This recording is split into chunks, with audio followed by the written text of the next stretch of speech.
Hi, everyone, and welcome once again to the virtual event space of Books and Books, your locally owned and independent bookstore in South Florida for the last 40 years. This is our 40th birthday year. I am Christina Russell, the children's book buyer for our stores, and I'm really happy to be here tonight with you and to get to help launch Edgewood by Kristen Ciccarelli into the world. It is a dreamy, beautiful fantasy romance published by the fabulous Wednesday Books. And I got to read this one early. I really love it. It's gorgeous, dark, super swoony and magical. If you haven't read it yet, I cannot wait for you to read it. You're going to love it. So to get things started, I'm going to read their bios, and then I will tell you a little bit about your screen before I bring them, Kristen and Joanna, back onto the screen. So about Kristen Ciccarelli grew up on her grandfather's grape farm, where she spent her childhood running through his vineyards and adventuring in the deep, dark woods behind his house. She now resides in a blustery seaside cove on a misty island in the North Atlantic.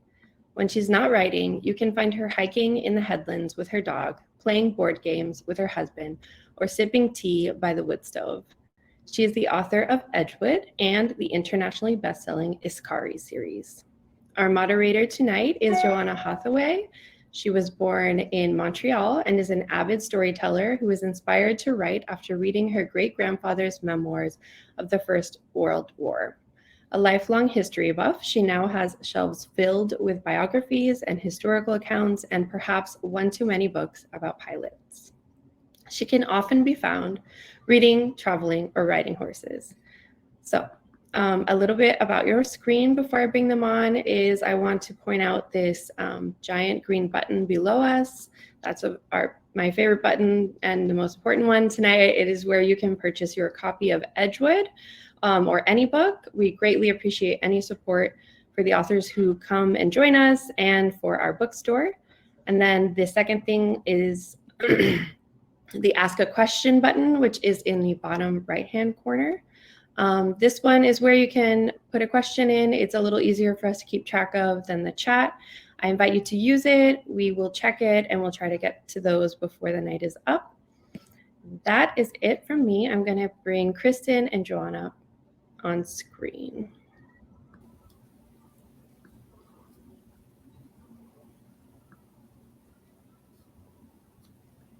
Hi. Hi. Okay. There. All right. We get to go. Hopefully everyone can hear us. If anyone can't hear us, say something. Christina will probably tell us. Yeah. Well, just before we begin, I know Kristen and I kind of talked about this, but it's been a really heavy week, and I just feel like we need to say that right away. Kristen and I both have been following the news pretty closely and everything that's going on in Ukraine. So just want to say, if there's anyone who's watching this and you have any family or friends who are connected to that, our hearts are with you, and we are praying for a peaceful resolution really soon. So just wanted to say that first of all. But tonight is a night for something joyful, and that is the launch of Edgewood. So Kristen, if you could share a little bit about the book and the story for those who may not know. Yeah, thanks, Jo.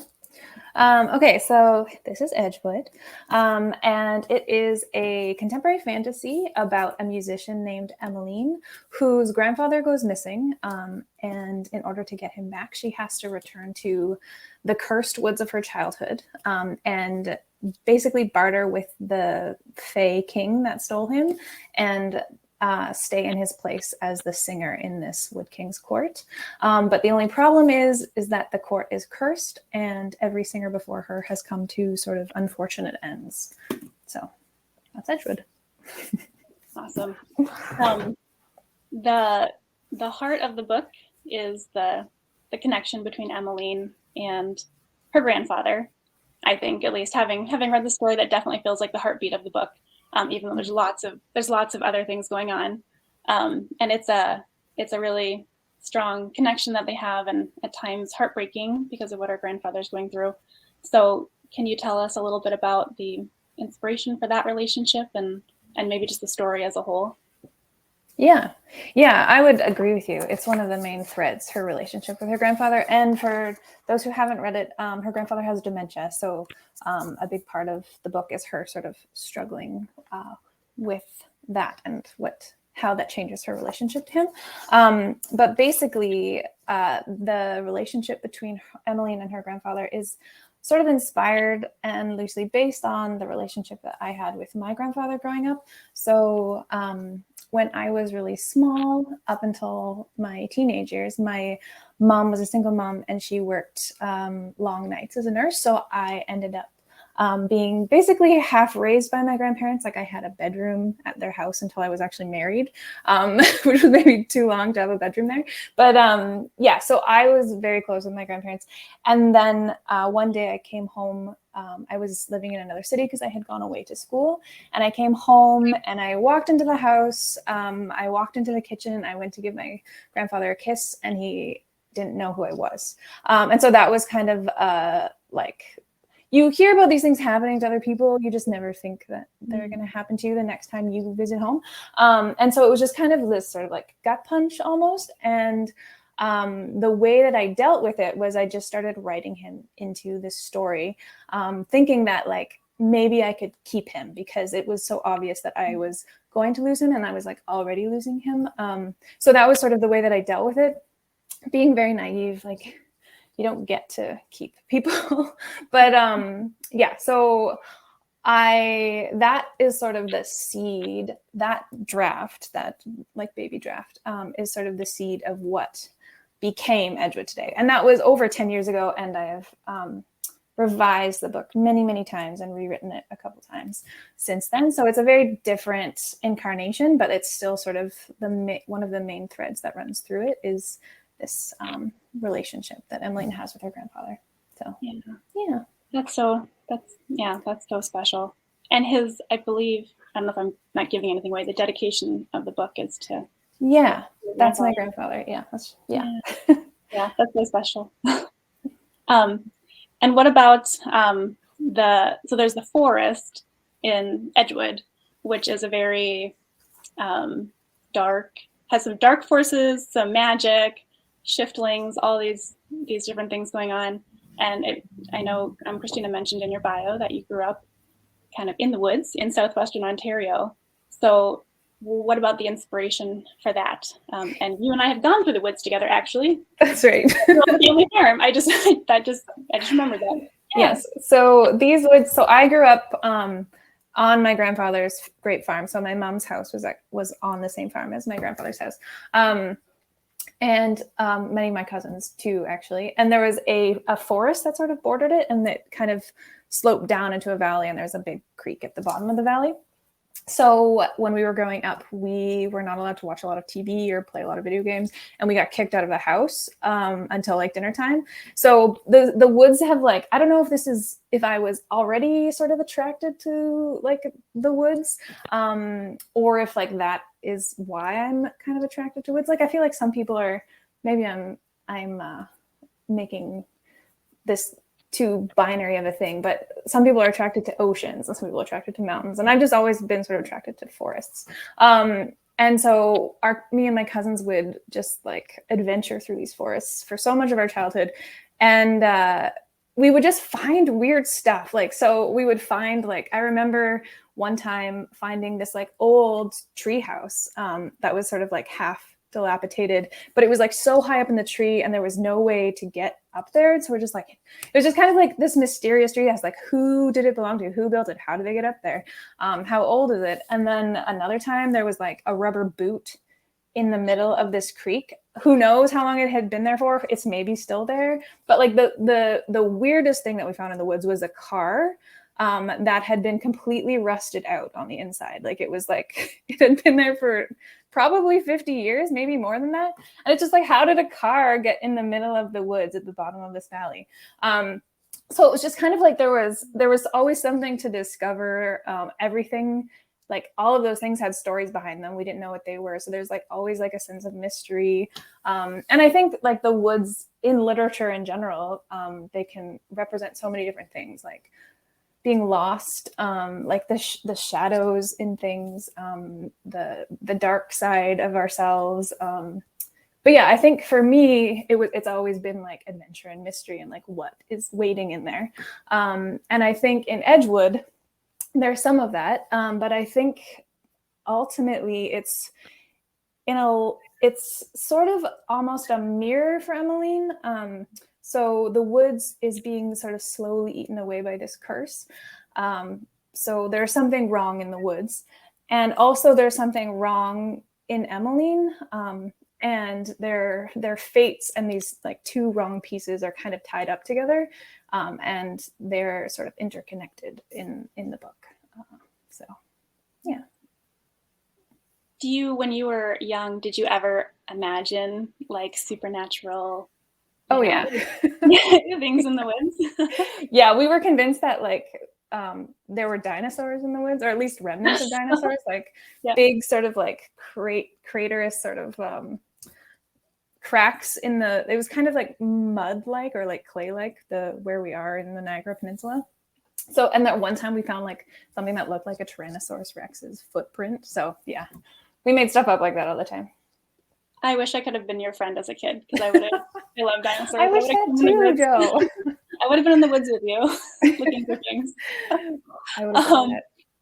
So there's many things that Emmeline finds in the forest, and I won't give those all away, but one person that she finds is a very handsome and mysterious young man named Hawthorne. And That's right. One of my favorite characters in the book, and there is a lot of emotions attached to him as I think about him. I can't say too much because there's just so many layers of secrets and mysteries around him, but what would you say about him to readers who haven't read yet? Yeah, so you off to a good start. I would say he's a tall, dark, handsome stranger who initially kind of sabotages Emmeline. Like he does not want her to find her grandfather. And then when she ends up kind of trapped in this Wood King's court, he becomes her reluctant ally, but she can't totally trust him because he's clearly keeping secrets from her, and she doesn't know what those secrets are or how she factors into them. And then probably the last thing I would say is that he has a ember mare named Lament. And Jo is a horse girl. So an ember mare in Edgewood is basically like a fire spirit that takes the form of a horse, and they rampage through the woods at night. It's so cool. As soon as I read that, I probably texted you right away and was like, did you write this for me? This is for all the horse girls, horse folks out there. They're really cool. Yeah.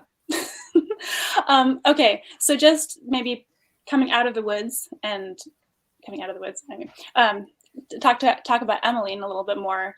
She is also like an aspiring musician who's trying to realize her dreams to be a best-selling artist. Can you talk about just the inspiration for her or how she developed in your mind? Yeah. So when the story starts, she's in Montreal. She's a young sort of up and coming rising star in the music scene in Montreal. And then like her grandfather was missing, and it disrupts that whole like goal that she has been striving for. So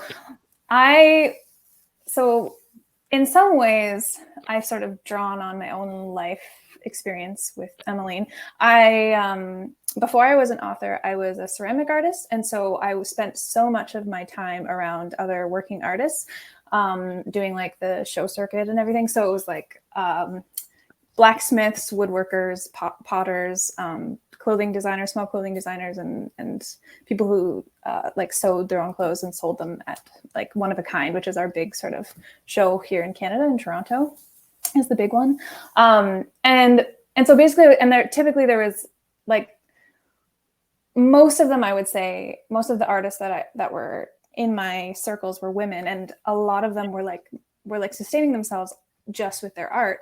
And then I became an author, and it's basically the similar thing. So I'm now surrounded by writers who, many of them put food on the table and pay their bills with their art, basically.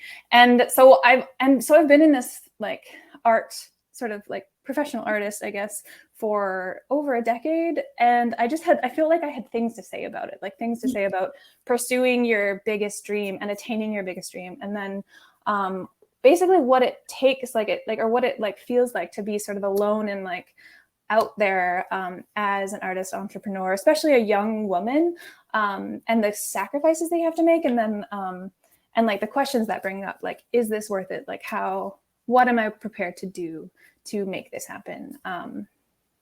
Yeah. And so with Emmeline, I basically put like those things and those questions into her, I guess, and let her run with them.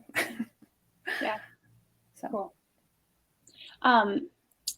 So maybe coming off of that and talking a bit about your own experiences as a writer then and an artist.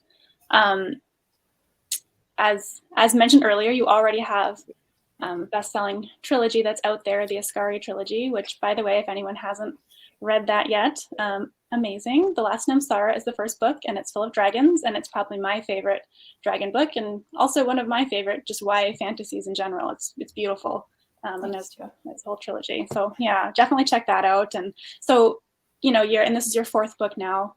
So if you had any words of advice or your best tips, I suppose, for aspiring writers who might be watching this, what would you say? Yeah. Okay. So I would give two pieces of advice. So the first one would be for like craft advice. And I would say for writers, probably the thing that made the most difference for me, just like one little thing that made the most difference to me. One day I heard someone say this or something like this, that you figure out who you want your character to be at the end of the story, or where you want them to end up at the end of the story. And then you figure out what the opposite place or the opposite type of person of that. And you try and start them as close to that as possible.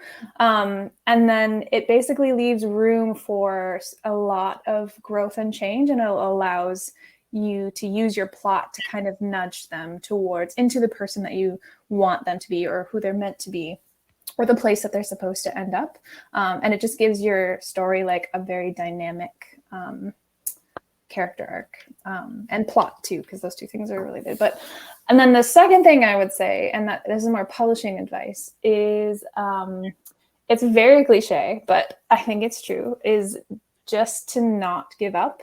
Because so much of publishing is probably like 90+% of publishing is like perseverance in the face of failure. So just like consistently, like knowing what you want and consistently working towards it, and like expecting rejection and expecting disappointment and expecting setbacks, and just picking yourself up again when you face them. And keeping going. Like, okay, so it's not the same, but my husband went back to school recently, and when he was in high school, he was sort of streamed down to like the lowest level, and had always thought of himself as just not a smart person. And so it was like a really big deal for him going back to school.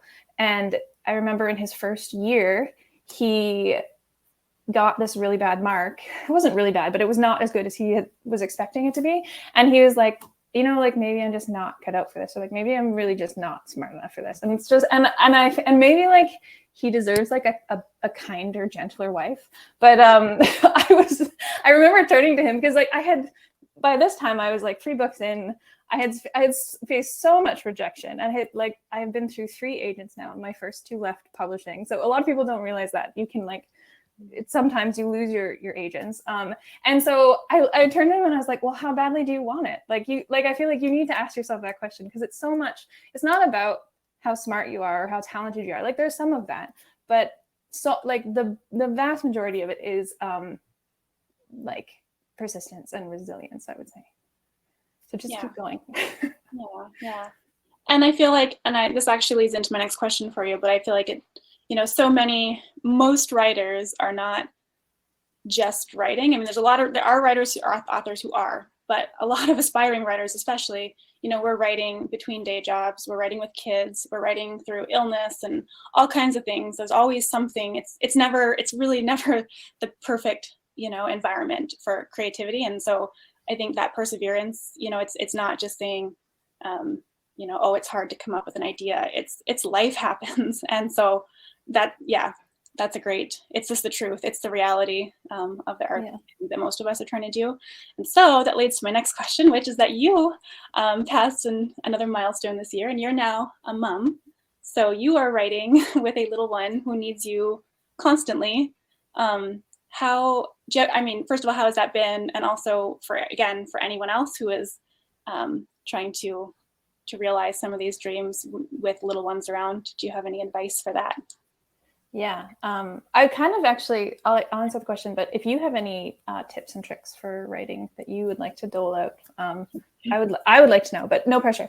Okay, so the mom question, I would say, well, again, if anyone in the audience is both a mom and a writer, I am very new at this. So if you have advice, I would love to hear it, because I feel like I went into this like completely like deluded, thinking that, oh, it would be fine. Like I would just go from not having a baby to and being a writer to having a baby and being a writer, and that would be easy peasy. And for the first 3 months, it was like I had this little newborn, and she was like this little loaf. She didn't really move around. I just could carry her everywhere. I could literally like hold her and like type at the same time, or like read at the same time.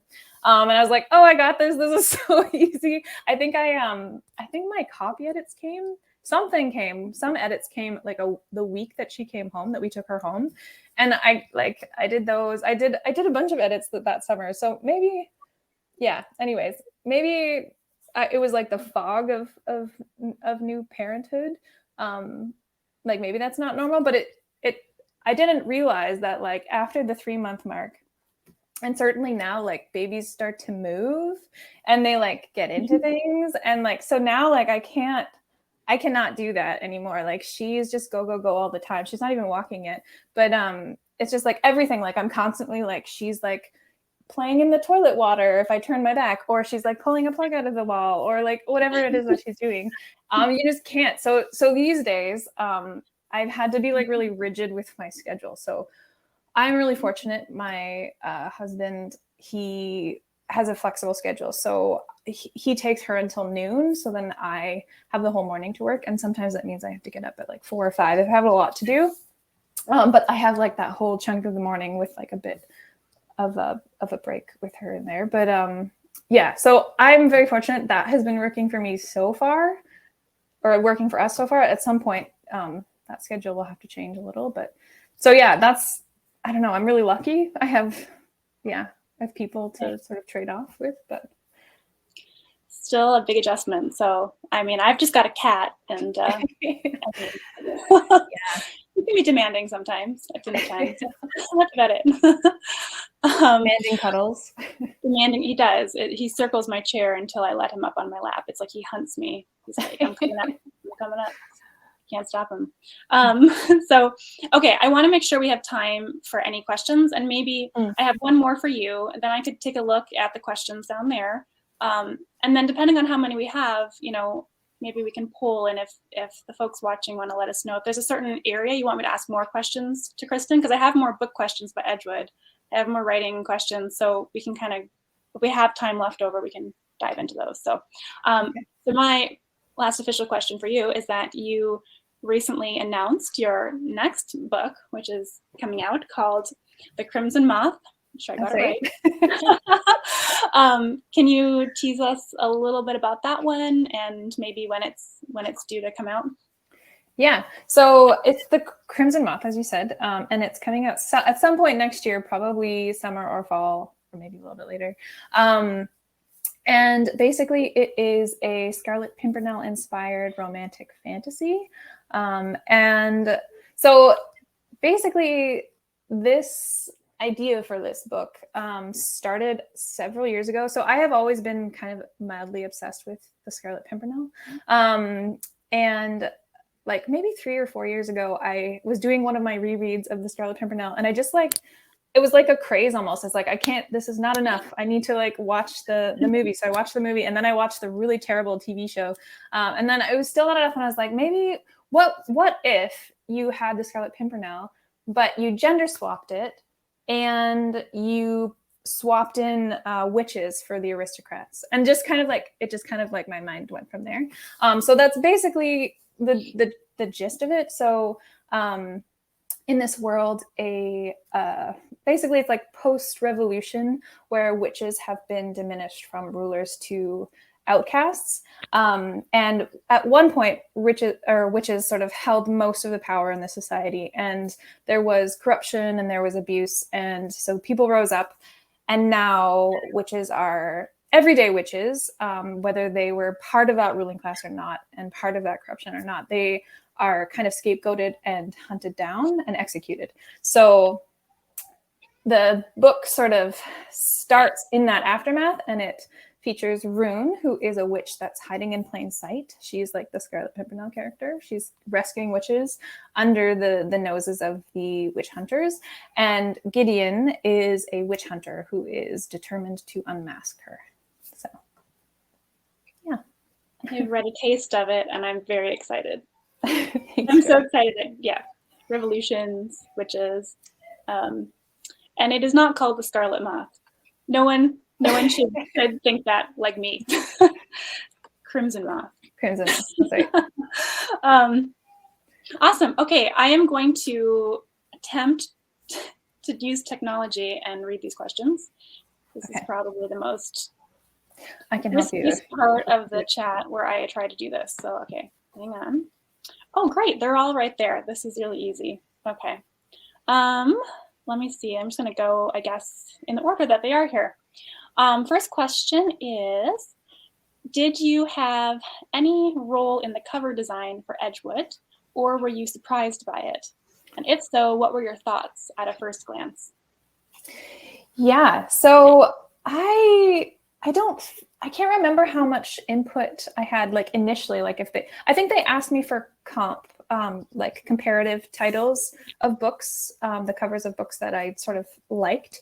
So I would have sent in those, but they went in a totally different direction. So I was expecting them to do like if those of you have read like Hazelwood or The Cruel Prince, because those are sort of the comps for this book. So I thought they would go that with it, like mostly text, and then they went in a totally different direction with the illustration, which I personally am like, I have a soft spot for illustrated covers. So I'm very happy when they started coming in to YA.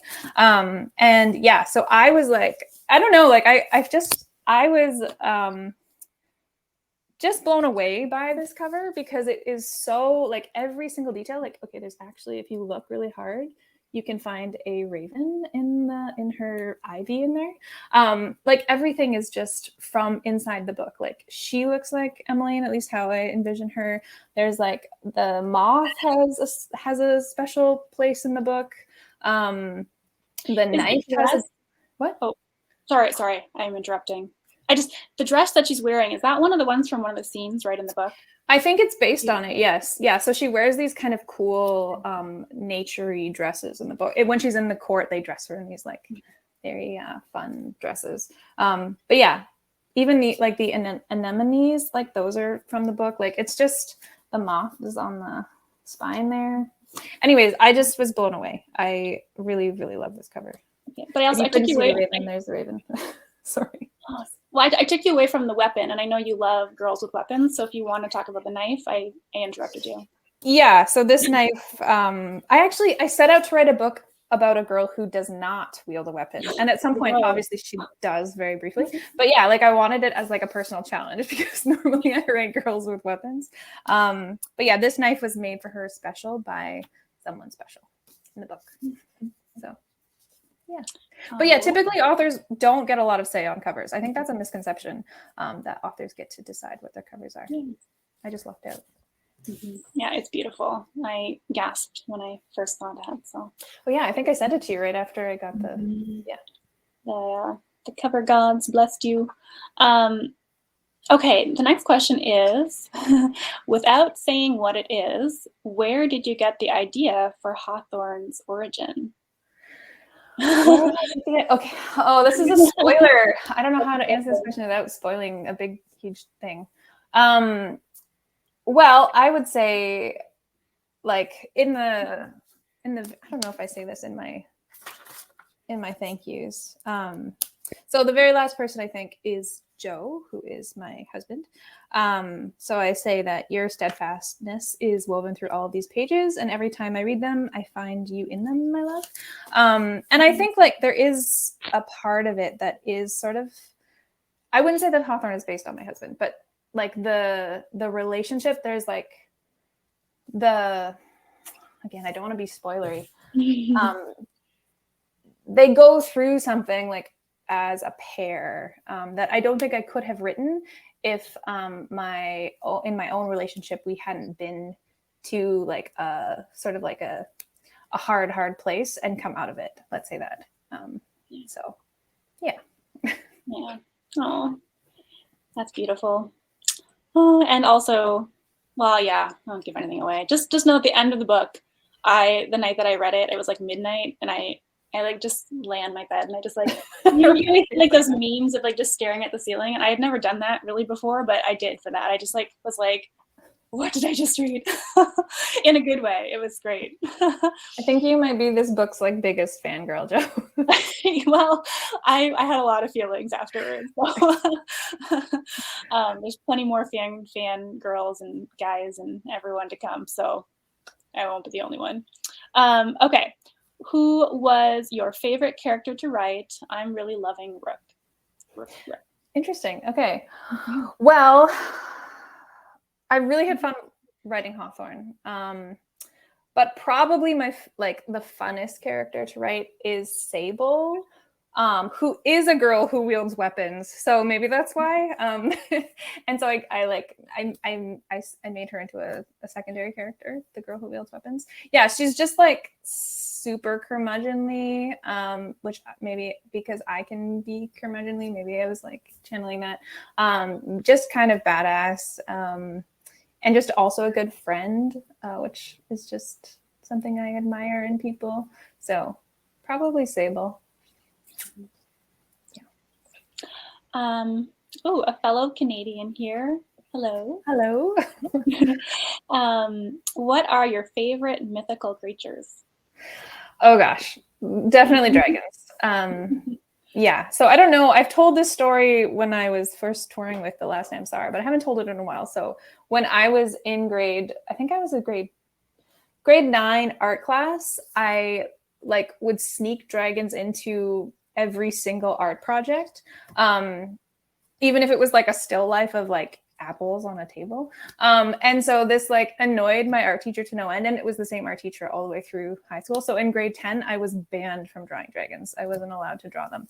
So I was kind of obsessed. And I wouldn't say that I'm that obsessed anymore, but I do. They're probably my favorite. But before that, it was like when I was little, it was probably unicorns. So unicorns.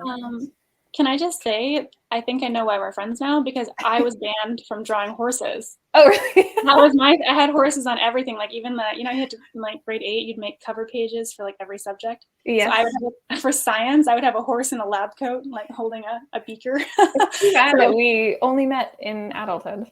I know. We just could have been nerds together in all the years. Oh, that's okay. And also unicorns are great too. So unicorns are great. I support that too. What do you think the most underrated mythical creature is, Joe? Well, I don't know if I'm a good person to ask, okay. Because you know that my mythical creatures probably begin and end at dragons and unicorns. Well, hang on. There's like phoenixes, right? Phoenixes, yeah. Nikki did those well. Yeah. That's probably why I'm thinking of them. Phoenix is a good one, actually. I think I would go phoenixes too. Yeah. I'm sure there's many more. I need to start researching and learning my mythical folks. We have more questions coming in, so let's see here. What made you decide to focus on Edgewood for your next book? Wow, this is a good question. So I had written a trilogy. I'd written the Ascari Trilogy, and that's like a book a year, and a lot of authors do a book a year, and it was like you're kind of in the same world with the same characters for all of those years. And I just was feeling like a little burned out, I guess, or something. Like I was just like the love had kind of gone out of writing by the time after I finished that trilogy, and I needed to sort of get get it back. And so I had sent my agent a list of ideas that I'd had. And they were just like one line taglines. And but right before I sent it, I was like, I have this old manuscript that I had written from like over a decade ago that had all of this baggage because of my grandfather, who had passed away since, and like all of this other stuff. And I'm just gonna like quickly like summarize or like in a line, and just I stuck it on the bottom of that page and I sent it to my agent. And then that was the one that she picked for me to write next, or it's the one that she liked the most. And so I was like, okay. And then I was like, okay, but now I have to deal with all that baggage. And so basically I'm a plotter, like hardcore. Like I plotted the Ascari series. I plotted the Crimson Moth, and I will probably plot the sequel to the Crimson Moth. But for Edgewood, I just felt like I needed more freedom, or I needed to like find my way back into like the love of writing or something. So I decided I was just gonna start, and I wasn't gonna have. I mean, I guess technically I had that old draft and the old sort of like I knew the beats that I wanted to hit because of it, but I totally started fresh and just let myself sort of wander, and that's how Edgewood came to be. Yeah. Perfect. Is Edgewood absolutely a standalone, or would you ever revisit another character in this world? I would definitely. It would be very easy to write a second book, a companion or something in the world. But it does stand alone, so no fear there. You can definitely just read Edgewood. But yeah, I would love to write a sequel. I have one like plotted in my head, but Ooh, okay. Ooh, okay. It'll probably just be like it'll end up like as a short story or a novella or something. But that'd be fun. Maybe like when Crimson Moth comes out, you could, I don't know. That's a good idea. Throw in a little something. Yeah, that's a great idea. Pre-order on that. All right, and then last question is: are there any fantasy romance novels that you have read and would recommend for fans of Edgewood for their next read? Well, I mean, if you haven't read The Cruel Prince, but who hasn't read The Cruel Prince? That whole series is highly recommended. But Uprooted would be my next recommendation if you like magic and romance and woods that are sort of like sinister and dark.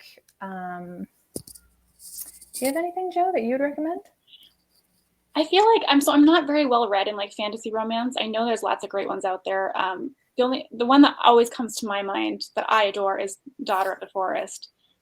Also a good one, yeah. That's awesome. So Daughter of the Forest is Juliette Marillier, and I think I pronounced her name right. And she writes sort of, is it set in Ireland? It's like Irish mythology. Yeah. And that was her first book, I believe, Daughter of the Forest.